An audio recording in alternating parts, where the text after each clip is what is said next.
नमस्कार दोस्तों।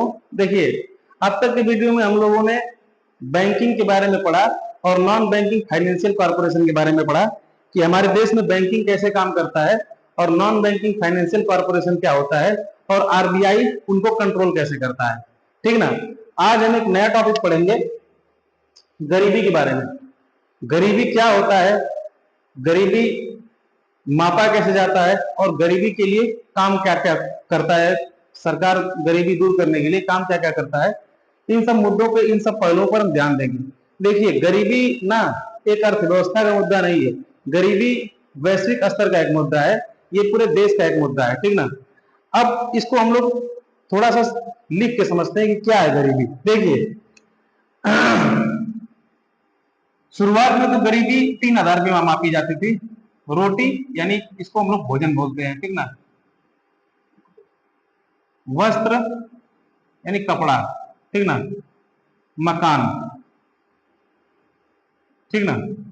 शुरुआत में गरीबी मानी जाती थी कि भाई जिसके पास रोटी कपड़ा मकान है वो गरीब नहीं है। ध्यान दीजिएगा, पहले गरीबी की क्या परिभाषा थी कि जिसके पास ये 3 चीज है, यानी भोजन, वस्त्र और आवास है, उसको हम लोग गरीब नहीं मानेंगे। लेकिन आगे चल के इसमें 2 और चीजों को जोड़ा गया, शिक्षा को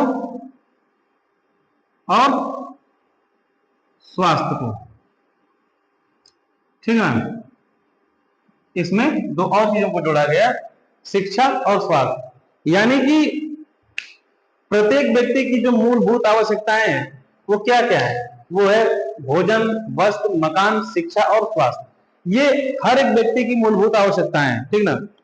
अगर व्यक्ति की ये सारी आवश्यकताएं पूरी होती है, ठीक ना, उसको भरपेट भोजन मिल रहा है, पहनने के लिए उसको कपड़ा मिल रहा है, रहने के लिए मकान है और पढ़ने के लिए शिक्षा है और उसका स्वास्थ्य ठीक है, तो उस व्यक्ति को गरीब नहीं माना जाएगा। वर्तमान के परिदृश्य में ऐसा है कि अगर जिसके पास ये है, अब जैसे देखिए कई तरह के लोग हो सकते हैं। जैसे मान लीजिए किसी के पास भोजन है, वस्त्र है, लेकिन मकान नहीं है, तो ये थोड़े कम गरीब माने जाएंगे। भाई चलो उनके पास भोजन है, वस्त्र है, ठीक ना, मकान नहीं है।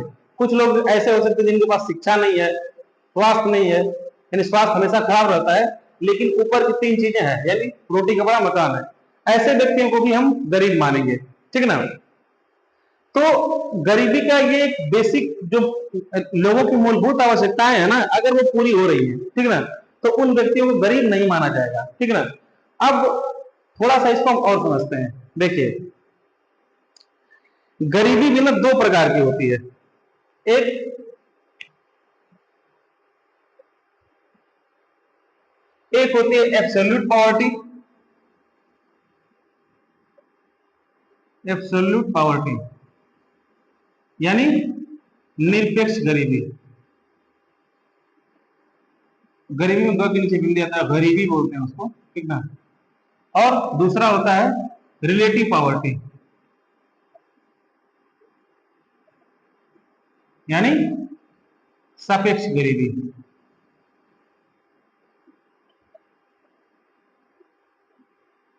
तो निरपेक्ष गरीबी किसे कहते हैं? देखिए, निरपेक्ष गरीबी उस गरीबी को कहते हैं जिनमें इन चीजों की आवश्यकता की पूर्ति नहीं होती है, जैसे रोटी कपड़ा मकान शिक्षा और स्वास्थ्य। इसकी अगर पूर्ति नहीं हो रही है तो उसको हम बोलेंगे कि ये निरपेक्ष गरीबी है। यानी किसी भी नागरिक की मूलभूत आवश्यकताओं की पूर्ति नहीं हो रही है तो वो किसके अंतर्गत आएगा? निरपेक्ष गरीबी। अब थोड़ा सा देखते हैं शिक्षा का क्या, शिक्षा का हालत क्या है भारत में। शिक्षा का हालत ये है, प्राइमरी स्कूल में मास्टर जाके सो रहा है, ठीक ना, वो भी क्यों ना सोए, उसको पढ़ाने के अलावा और सब काम दे दिया जा रहा है कि तुम जनगणना करो, तुम ये काम करो, तुम मतलब बहुत सारे काम उसको दे दिया जा रहा है। स्वास्थ्य का हालत क्या है कि अस्पताल में क्षमता 100 बेड का है, मरीज 700 आ जा रहे हैं, तो अस्पताल क्या करेगा? अस्पताल घर से तो बेड लेके नहीं आएगा ना। अब कुछ लोग घुसिया जाते हैं कि भाई देखो डॉक्टर क्या कर रहा है कि सारा दवाई बेच दे रहा है। ऐसा नहीं होता है। होता क्या है कि अगर सरकारी सप्लाई दे रही है 100 टीकिया का या 100 मेडिसिन दे रहा है और मरीज अगर 600 आए तो डॉक्टर कहां से देगा? अगर स्टॉक में दवाई रहेगी तो डॉक्टर क्यों नहीं लिखेगा? ठीक ना। तो हालत बहुत खराब है, शिक्षा का भी हालत खराब है, स्वास्थ्य का भी हालत खराब है, ठीक ना। अब स्वास्थ्य का जो हालत है ना, ये ज्यादातर किस लेवल पे खराब है, ये छोटे स्तर पे खराब है। जैसे आप देखते होंगे ना कि जो चिकित्सालय होता है एक ब्लॉक स्तर पे होता है ना, ब्लॉक स्तर पे होता है, जिसको हम लोग प्राथमिक चिकित्सालय बोलते हैं, प्राथमिक चिकित्सालय। फिर होता है जिला चिकित्सालय, जिला चिकित्सालय, जिसको आम भाषा में लोग सदर भी बोल देते हैं, सदर। अब इनमें दिक्कत यह है ना कि नियम ये है कि अगर कोई भी मरीज आता है तो डॉक्टर उसको वापस नहीं भेज सकता। तो अब मान लीजिए कि ब्लॉक में 100 बेड की क्षमता है, ठीक ना, पहुंच गए वहां 150 लोग, तो 50 बेड जो एक्स्ट्रा वो कहां से ये चिकित्सालय मेंटेन करेगा। तो जाहिर सी बात है कि जो सुविधा चाहिए या जो सेवा चाहिए वो प्राथमिक चिकित्सालय दे नहीं पाएगा, ठीक है ना। वही हाल सदर में होता है या जिला चिकित्सालय में होता है। सदर में चले जाइए भसड़ मची रहती है। लेकिन जो बड़े अस्पताल है जैसे एम्स है, तो एम्स में अगर 100 सीट की क्षमता है कि भाई अगर 100 सीट, बस 100 मरीज को ही हम देखभाल कर सकते हैं, तो अगर 101वां मरीज वहां पहुंच गया तो चाहे कोई भी हो उसको वो नहीं लेगा। अगर मान लीजिए प्रधानमंत्री पहुंच गए, कहेंगे नहीं हमको ले लो, तो वो किसी एक को वहां से डिस्चार्ज करेगा, तभी उनको भर्ती करेगा। तो वहां पे चिकित्सा सुविधा क्या होगा, बढ़िया होगा, यानी जो एक्सपेक्टेशन है उससे अच्छा होगा। लेकिन यहाँ पर इन स्तरों पे क्या होता है, इन स्तरों पे जितना उनकी क्षमता होती है उससे ज्यादा मरीज पहुंच जाते हैं, तो ये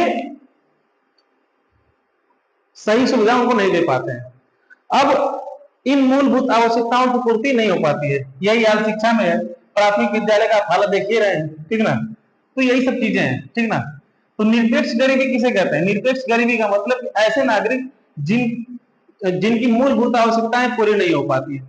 मूलभूत आवश्यकताएं क्या है, ये रोटी कपड़ा मकान शिक्षा स्वास्थ्य, ठीक ना। अब होता है सापेक्ष गरीबी। सापेक्ष गरीबी का मतलब होता है ना कि किसी दूसरे की तुलना में गरीब होना।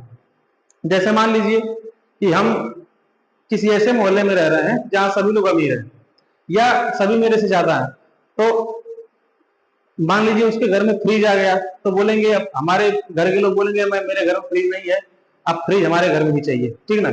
यानी उससे हम तुलना करते हैं अपने गरीबी की। हम भले कितना पैसा कमा रहे हैं, हम 1 करोड़ कमा रहे हैं और कोई 1.5 करोड़ कमा रहा है, तो हम उसके सापेक्ष में गरीब हैं, ठीक ना। तो सापेक्षिक गरीबी क्या होता है कि मतलब किसी चीज की तुलना में, किसी दूसरे की तुलना में जो गरीबी होती है उसको हम लोग क्या बोलते हैं, रिलेटिव पॉवर्टी, यानी सापेक्ष गरीबी। अब देखिए समय समय पर क्या हुआ ना, गरीबी को मापने के लिए अलग अलग समितियां बनाई गई। समिति बनाता कौन था, योजना आयोग। बात को जरा समझिएगा, योजना आयोग अलग अलग समिति बनाता गया। योजना आयोग कब तक काम किया, योजना आयोग काम किया, जिसको हम लोग अंग्रेजी में प्लानिंग कमीशन बोलते हैं, ये 2012 तक काम किया, 2014 तक, सॉरी, ठीक ना। 2014 से योजना आयोग के स्थान पे क्या काम करने लगा, नीति आयोग, ठीक ना।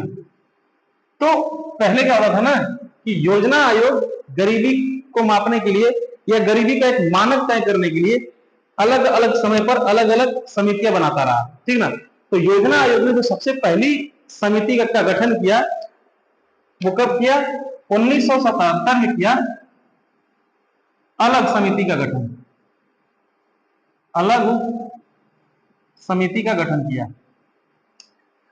अलग समिति ने अपना जो रिपोर्ट है वो पेश कब किया, 1979 में, ठीक ना। 1979 में अपना रिपोर्ट पेश किया और कहा कि अगर शहरी क्षेत्र का कोई आदमी 2100 कैलोरी प्रतिदिन, क्या बोला, अलग समिति, देखिए योजना आयोग ने जो गरीबी का एक पैमाना तय करने के लिए पहली समिति बनाया वो कौन थी, अलग समिति थी। अलग समिति 1977 में गठन हुआ इसका, जिसने अपना रिपोर्ट कब पेश किया, 1979 में पेश किया, ठीक ना। तो अलग समिति ने क्या कहा कि शहरी कोई व्यक्ति है, यानी ऐसे व्यक्ति जो शहर में रहते हैं, अगर वो प्रतिदिन 2100 कैलोरी भोजन प्राप्त कर लेते हैं तो वो गरीब नहीं है। वही अगर ग्रामीण क्षेत्र की बात की जाए, ठीक ना, तो अगर 2400 कैलोरी प्रति व्यक्ति प्रतिदिन, ठीक ना, प्राप्त कर लेता है तो वो गरीब नहीं है। आप सोचिए कि कितना बड़ा मजाक है, ठीक ना।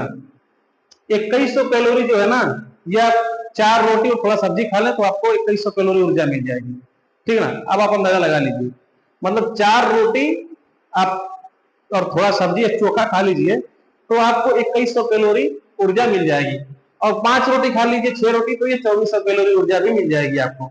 मतलब कि कोई व्यक्ति भले उसके पास घर नहीं हो, भले उसके पास कपड़ा नहीं हो, भले उसके पास शिक्षा नहीं हो, भले उसके पास स्वास्थ्य उसका ठीक नहीं हो, अगर 4 रोटी खा लेता है दिन में ना, तो वो गरीब नहीं है।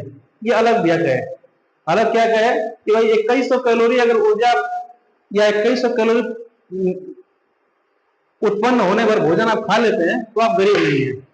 और ग्रामीण क्षेत्र में, अब क्योंकि ग्रामीण क्षेत्र में ज्यादा क्यों किया गया, क्योंकि ग्रामीण क्षेत्रों में लोग फिजिकल वर्क ज्यादा करते हैं, जैसे खेती करना, मजदूरी करना, लेबरेज, मतलब बहुत सारे फिजिकल वर्क ज्यादा होते हैं। तो इसीलिए ग्रामीण क्षेत्र में सीमा कितना तय किया गया, 2400 कैलोरी। शहरी क्षेत्र में कितना तय किया गया, 2100 कैलोरी, ठीक ना। उसके बाद योजना आयोग ने दोबारा एक और समिति का गठन किया 1989 में। 1989 में कौन सा समिति था, लकड़ा वाला समिति। लकड़ा वाला समिति, लकड़ा वाला समिति ने अपना रिपोर्ट कब पेश किया, 1993 में। देखिए बहुत इंपॉर्टेंट है, अभी हम बताएंगे कि क्वेश्चन कैसे बनते हैं, ठीक ना। लकड़ा वाला समिति ने अलग समिति का समर्थन किया कि भाई जो अलग समिति कह रहा है वही ठीक है। यानी इसने भी माना कि अगर कोई व्यक्ति 2100 कैलोरी प्रति व्यक्ति प्रतिदिन अगर भोजन प्राप्त कर ले रहा है तो वो गरीब नहीं है शहरी क्षेत्रों के लिए, और ग्रामीण क्षेत्रों के लिए अगर 2400 कैलोरी प्राप्त कर ले रहा है तो वो गरीब नहीं है, ठीक ना। उसके बाद ना जो उसके बाद योजना आयोग ने 2005 में 2005 में एक समिति का गठन किया जिसका नाम था क्या, सुरेश तेंदुलकर समिति। सुरेश तेंदुलकर समिति ने अपना रिपोर्ट कब पेश किया, 2009 में। इसको थोड़ा मिटा लेते हैं।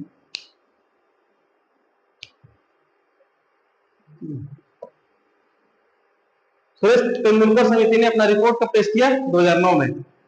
और सुरेश तेंदुलकर क्या बोले कि अगर कोई व्यक्ति शहर में रह रहा है और वो 35 रुपया प्रति व्यक्ति प्रतिदिन खर्च कर ले रहा है तो वह गरीब नहीं है। और ग्रामीण क्षेत्रों के लिए बताया कि अगर 27 रुपया प्रति व्यक्ति खर्च कर ले रहा है तो वो गरीब नहीं है, ठीक ना। यानी मासिक देखा जाए तो लगभग 1000 रुपए प्रति व्यक्ति प्रतिदिन और प्रति व्यक्ति प्रति मास। और शहरी क्षेत्रों के लिए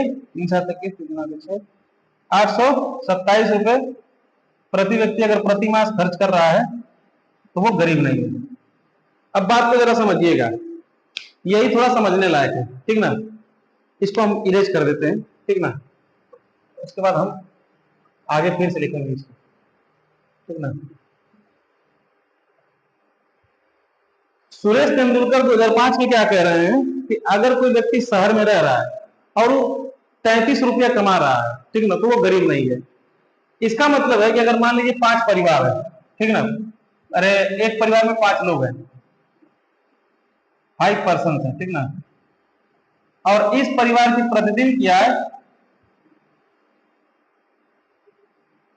165 रुपए है, तो ये परिवार जो है गरीब नहीं है, ठीक ना। और अगर ग्रामीण क्षेत्रों में मान लीजिए कि एक परिवार में 5 लोग हैं, ग्रामीण क्षेत्रों में अगर 135 रुपया वो कमा रहा है, ठीक ना, तो वो व्यक्ति गरीब नहीं है। अब बात को जरा समझिएगा, यानी ये गरीबी पे कितना बड़ा मजाक कि कोई व्यक्ति अगर 165 रुपए एक परिवार खर्चा कर रहा है तो वो गरीब नहीं है, तो मुकेश अंबानी है, ठीक ना। सबसे ज्यादा दिक्कत तो ग्रामीण वालों को है। ग्रामीण में अगर कोई 135 रुपया खर्चा कर रहा है तो वो गरीब नहीं है। अब आप एक अनुमान लगाइए, मान लीजिए कि हर व्यक्ति अपने बच्चों को बाहर भेजते हैं पढ़ने के लिए, ठीक ना। जैसे मान लीजिए कोई दिल्ली भेजता है, कोई बंबई भेजता है, कोई कहीं मतलब अपने शहर में, अपने छोटे शहरों में, पटना भेजता है, कहीं भी भेजता है, लखनऊ भेजता है, तो उसके बच्चे का जो रूम रेंट होता है आजकल ना, वो मिनिमम कितना होता है, वो 3,000 रुपए होता है मिनिमम, ठीक ना। कहीं कहीं 2500-2,000 में मिल जाता है, लेकिन हम एक एवरेज मान के चलते हैं क्या 3,000। तो अगर 165 रुपया इनका एक दिन का कमाई है, ठीक ना, और उसमें आप 3 का गुणा कर लीजिए 30 का, तो एक जीरो इधर, 3×5 = 15, 3×1 = 18, 1 19, 3 1 कम 3 है 4, यानी कि 4,950 रुपए, ठीक ना, महीने का कमा रहे हैं, और इसमें से 3,000 रेंट में दे दें, ठीक ना। अब बचा इनके पास कितना, 1,950 रुपए, इसमें पूरा अपना खर्चा चलाएं। तो मतलब कि कोई परिवार अगर पढ़ाना चाहे बच्चों को, तो वो कैसे पढ़ाएगा? सरकार के नजर में तो भाई वो अमीर है, अगर 165 रुपया ज्यादा कमा रहा है तो वो अमीर है। और आप बात को जरा समझिए, इस आंकड़े के बावजूद भी भारत में अभी कितने लोग गरीब हैं? 30 करोड़ लोग गरीब हैं। कितने लोग गरीब हैं? 30 करोड़। यानी सरकार ये जो आंकड़ा दिया है, इसके बाद एक और रंगराजन समिति आई 2012 में, उसको भी हम थोड़ा चर्चा कर लेते हैं, उसके बाद हम इसको थोड़ा सा डिटेल में जाते हैं, ठीक ना। रंगराजन समिति को भी हम देख लेते हैं, ठीक ना, ठीक ना। रंगराजन समिति, इन सभी समितियों का गठन किसने किया था? योजना आयोग ने। रंगराजन समिति का गठन कब हुआ? 2012 में। रिपोर्ट प्रस्तुत किया इसने 2014 में, ठीक ना। और इसने बताया, रंगराजन समिति ने, कि अगर कोई व्यक्ति शहरी क्षेत्रों में रहता है और 42 रुपए खर्च करता है प्रति व्यक्ति प्रतिदिन, तो वह गरीब नहीं है, ठीक ना। और ग्रामीण क्षेत्रों में रहता है और 33 रुपए खर्च करता है, तो वह गरीब नहीं है, ठीक ना। बात को जरा ध्यान दीजिएगा।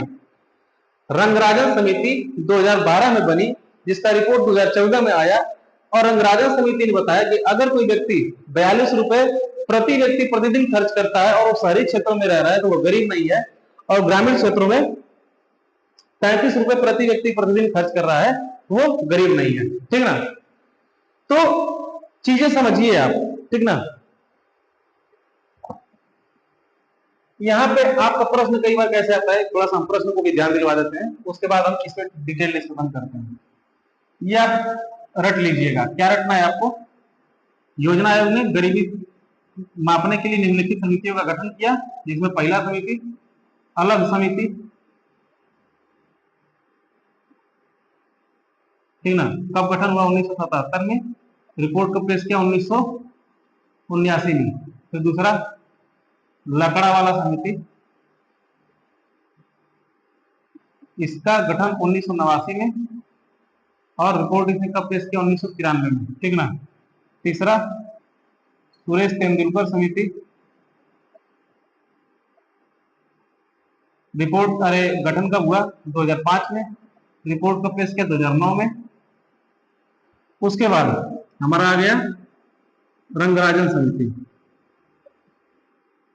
2012 में, रिपोर्ट कब पेश किया? 2014 में ना। तो कई बार क्या करता है ना कि ऑप्शन दे देता है और आगे पीछे करने को बोलता है कि भाई इसमें कौन पहला है कौन बाद में है उसको बताओ, ठीक ना। तो ध्यान दीजिएगा, अलग समिति ने क्या बोला कि 2100 कैलोरी अगर शहरी क्षेत्र का आदमी खा रहा है तो वो गरीब नहीं है, और ग्रामीण क्षेत्र के लिए 2400 कैलोरी बताया। लकड़ा वाला ने उसी का समर्थन कर दिया। उसके बाद देखिए, सुरेश तेंदुलकर समिति ने बताया कि 33 रुपया शहरी क्षेत्र का आदमी कमा रहा है प्रतिदिन तो वो गरीब नहीं है, और ग्रामीण क्षेत्र का आदमी अगर 27 रुपए कमा रहा है तो वो गरीब नहीं है। रंगराजन ने इसको बढ़ा के कितना किया? 42 रुपए कर दिया, और इसको बढ़ा के कितना कर दिया? 35 रुपए कर दिया, ठीक ना। कि भाई जो व्यक्ति शहरी क्षेत्र का है और 42 रुपए खर्च कर रहा है, वो व्यक्ति जो है गरीब नहीं है। तो जरा बात को आप लोग समझिएगा। उसके बाद में सरकार इतना मतलब क्या ही बोले हम मुंह से, सरकार इतना मतलब निर्दयी है कि 2012 के बाद उसको ये भी फुर्सत नहीं मिला कि चलो एक बार फिर से एक नया आंकड़ा हम प्रस्तुत करवा दें, एक नया मेजरमेंट हम प्रस्तुत करवा दें। सरकार इसी के हिसाब से गरीबी का निर्धारण करती रहती है, ठीक ना। अब बताइए, इस इतने कम पैसे में गरीबी से ऊपर होने के बावजूद भी भारत में अभी कितने लोग गरीब है? 30 करोड़ लोग गरीब है, ठीक है ना। तो जरा समझिए बात को, ये क्या है? गरीबी पे मजाक है तो भाई तुम दिन में 30 रुपया 33 रुपया कमा रहे हो, तुम बहुत अमीर हो, मुकेश अंबानी हो, ठीक ना। यही चीज है। देखिए गरीबी में आपने कहा ना जो सबसे सही आंकड़ा प्रस्तुत किया ना, वो प्रस्तुत किया है तो किसने किया है? विश्व बैंक ने किया है। विश्व बैंक ने, विश्व बैंक क्या बोला है कि अगर प्रति व्यक्ति प्रतिदिन खर्च $2.15 कर रहा है तो वह व्यक्ति गरीब नहीं है। अब बात को समझिए, $2.15 का मतलब $1 का कीमत 80 रुपया, तो 2.15 इंटू 80, 0 8 45 0 8 8 4 12 को 8 9 16 17, यानी 172 रुपया घर का एक सदस्य खर्च कर रहा है। तो मान लीजिए अगर घर में कुल 5 सदस्य हैं तो 172 गुणते 5, 5 9 10 0 5 7 35 36 5 1 5 3 8, यानी प्रतिदिन अगर 800 रुपया खर्च कर रहा है तो वो व्यक्ति गरीब नहीं माना जाएगा। तो ये आंकड़ा ठीक है। मतलब अगर आपके घर में ना लगभग 860 रुपया आ रहा है तो इसका मतलब है कि महीने में कितना आपका घर आएगा? 00 3 6 18 को 8 24 25 25,800 रुपया आपके घर आ रहा है। यानी अगर आपके घर का एक लड़का ग्रुप डी में नौकरी कर रहा है तो आप गरीब नहीं है। तो ये ठीक है। ये इसलिए ठीक है ना कि आप इतने पैसे में एक नॉर्मल जीवन जी सकते हैं। 25,000 26,000 में आप एक नॉर्मल जीवन जी सकते हैं। लेकिन वही इनका आंकड़ा जरा समझिए आप, ये बेचारे कह रहे हैं कि अगर आप दिन में 42 रुपया कमा रहे हैं, मान लीजिए 5 परिवार है तो कितना हो गया? ठीक है ना, 210 रुपया एक दिन का हो गया। महीने का कितना हो गया? महीने का 6300 रुपया हुआ कि अगर आप 6300 रुपया कमा रहे हैं, दिल्ली में तो इतना रेंट में चला जाएगा, ठीक ना। शहरी क्षेत्र बताया ना, देहात को थोड़ी जोड़ रहे हैं। तो बता रहे हैं कि अगर आप दिल्ली में रह रहे हैं 63 रुपया कमा रहे हैं तो आप गरीब नहीं है, तो इतना तो रेंटे चला जाएगा, ठीक है ना। 6,000 10,000 का तो कमरा ही मिलता है। तो ये जो है ना, ये गरीबी पे मजाक उड़ाने वाली समितियां हैं। विश्व बैंक ना, विश्व बैंक ये गरीबी को समझने वाला रिपोर्ट। अब बात को समझिए, वाशिंगटन में बैठा बैठा है, उसको पता है कि भारत में कौन व्यक्ति गरीब है, कौन व्यक्ति गरीब नहीं है, ठीक ना। लेकिन इन महाराज लोगों को पता ही नहीं है कौन गरीब है कौन गरीब नहीं है। इन लोग का है, लो भाई 6300 रुपया ले लिए, हाँ तुम 6300 रुपया कमा रहे हो, ठीक है, अब तुम गरीब नहीं हो, ठीक ना। तो ये चीजें हैं, ठीक ना। और एक हम चीज समझते हैं इसमें सबसे महत्वपूर्ण, ये आप ध्यान दीजिएगा, ये भी ध्यान दीजिएगा, ये सब लिखते चले जाइएगा। कई बार प्रश्न आता है, अलग समिति, लकड़ावाला समिति, सुरेश तेंदुलकर समिति। विश्व बैंक ने गरीबी निर्धारण करने के लिए मिनिमम कितना आय? $2.15। ये आपको एकदम दिमाग में रहना चाहिए, ठीक ना। बाकी आप ध्यान दीजिएगा। एक दूसरा,